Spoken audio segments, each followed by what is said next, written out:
மகர ராசி பெண்களுக்கு வந்து இந்த கடன் பிரச்சனைங்கிறது ரொம்ப நாளா இருந்துச்சு. ஏன்னா 6ஆம் இடத்துல தான் குரு இருந்தாரு. இப்ப 6லருந்து 7க்கு போறதுனால இந்த கடன் சார்ந்த பிரச்சனைகள் எல்லாம் தீருமா மேம்? ரொம்ப ஒரு வாண்டட் கொஸ்டின். மகர ராசி பெண்கள் எல்லாருமே கடன்ல நெறைய பேர் அவதிப்பட்டவங்க இருந்தாங்க. நெறைய பேருக்கு வந்து கோல்டு லோன்ங்கிறது ரொம்ப அதிகமா இருக்கு. ஏன்னா 6ஆம் இடத்துல குரு இருக்கும்போது என்ன பண்ணுவாருன்னா, வீட்ல கொஞ்சம் நகைகள தங்க விட மாட்டாரு. கொண்டு போய் அடகு வை வித்துரு, வேற ஏதாவது வாங்குவோம், இன்வெஸ்ட் பண்ணுவோம்னு ஃபேமிலில இருந்து யாராவது பிரஷர் பண்ணுவாங்க. இவங்களும் கொண்டு போய் வச்சிருப்பாங்க. ஸோ அந்த நகைகள் எல்லாம் மீட்கக்கூடிய ஒரு வருடமா இந்த வருடம் அமையுது. குருவுடைய பார்வை ராசி மேலே விழும்போது ரொம்ப பிடிக்கும்ல. பெண்களுக்கு நகைன்னா ரொம்ப பிடிக்கும்ல. விட்டு வைப்பாங்களா? ஸோ எப்படா திருப்புவாங்க, நகை எப்போ வரும், நம்ம கழுத்துல போடலாங்கிற ஆசை இருந்துகிட்டே இருக்கும். ஸோ கோல்டு லோன் எல்லாமே நீங்க திருப்பி அடைக்கக்கூடிய ஒரு வருடமா இந்த வருடம் அமையுது. ஏதாவது பெர்சனல் லோன்ஸ் உங்க மேல போனாலுமே, அத வந்து கணிசமான ஒரு தொகைகள நெறைய அடைச்சுட்டு வருவீங்க. ஏன்னா குருங்கிறவரு சாலிட் கேஷ்.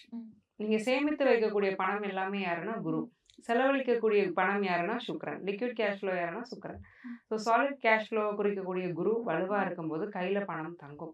பணத்த ஆக்கப்பூர்வமா செலவு பண்ணுவீங்க. கடன் இருக்கும்போது கண்டிப்பா கடன் அமையறதுக்கான பிராப்தம் மகர ராசி பெண்களுக்கு ரொம்ப அதிகமா இருக்கு. ஆச்சி மசாலா. எந்த சமையலும் ருசி தேடும் ரகசியம் 20 ரூபாய்.